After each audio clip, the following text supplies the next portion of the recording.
School gang সামনে আসবে।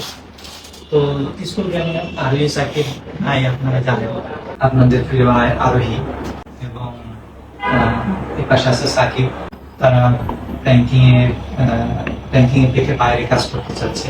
বন্ধুরা, আপনারা সকলেই জানেন প্র্যাঙ্কিং টিমকে ঘিরে নেট দুনিয়ায় চলছে এখন তোলপাড়। কারণ আরোহী মিম ও সাকিব সিদ্দিক এখন আর প্র্যাঙ্কিং টিমের অংশ নন।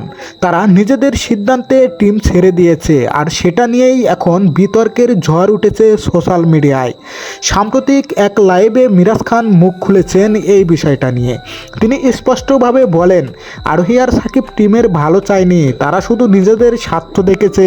টিমে থাকলে পারিশ্রমিক একটু কম পাওয়া যেত, তাই তারা বাহিরে গিয়ে বেশি টাকা আয়ের চিন্তা করছে। মিরাজের এই বক্তব্য শুনে অনেক ভক্তই হতবাক। কারণ এতদিন দর্শকরা ভেবেছিলেন আরোহী ও সাকিবের বিদায়টা ছিল বন্ধুত্বপূর্ণ ও হাসি মুখে দেওয়া, কিন্তু এখন মনে হচ্ছে এই হাসি মুখের আড়ালে লুকিয়েছিল অনেক কষ্ট, অনেক অভিমান। মিরাজ আরও বলেন, স্কুল গ্যাং 3-তে তারা থাকলো না। আমি তো আশা করেছিলাম ওরা ফিরে আসবে, কিন্তু না, তারা নিজেদের কেরিয়ার আর টাকার কথা ভেবে সরে গেল। স্কুল গ্যাং সামনে আসবে। তো স্কুল গ্যাং আরোহী সাকিব নাই, আপনারা জানেন। তোমরা কি আগে জানতে চলে যাবে তাই স্কুল গ্যাং নাই নাকি তোমরা? যাই হোক, আমি স্কুল গ্যাংয়ে কিন্তু ওদের স্কুল গ্যাংয়ে নেওয়ার জন্য অনেকবার ওদের সঙ্গে বসছি, অনেকবার কথা বলছি যে তোমাদের সবাই এক্সপেক্ট করে তোমরা স্কুল গ্যাংয়ে আসো। ওদের পার্সোনাল কিছু পদ ছিল, যার কারণে ওদের স্কুল গ্যাংয়ে আর করা হয় নাই। তার কণ্ঠে ছিল কষ্ট আর হতাশার মিশেল। তিনি বলেন, এই টিমটা ওদের এত নাম দিয়েছে, সে টিমকেই ছেড়ে চলে যাওয়া এটা কোনো কৃতজ্ঞতার পরিচয় না। তবে ডিরেক্টর সজীব ভাই লাইভে এসে চেষ্টা করেছিলেন সব কিছু সুন্দরভাবে সামলাতে। তিনি হাসি মুখে বলেন, তারা আমার সন্তান সম, আমি কষ্ট পাইনি। তবে এই বিষয়টা নিয়ে মিরাজ খান বলেন, সজীব ভাই বাইরে হাসলেও ভিতরে কেঁদেছেন। তিনি অনেক কষ্ট পেয়েছেন, শুধু প্রকাশ করেননি। এদিকে নেট দুনিয়ায় শুরু হয়েছে দুই ভাগে বিভক্ত প্রতিক্রিয়া। একদল বলছে আরোহী ও সাকিব ঠিক করেছে, নিজেদের উন্নতির জন্য আলাদা হওয়া দরকার।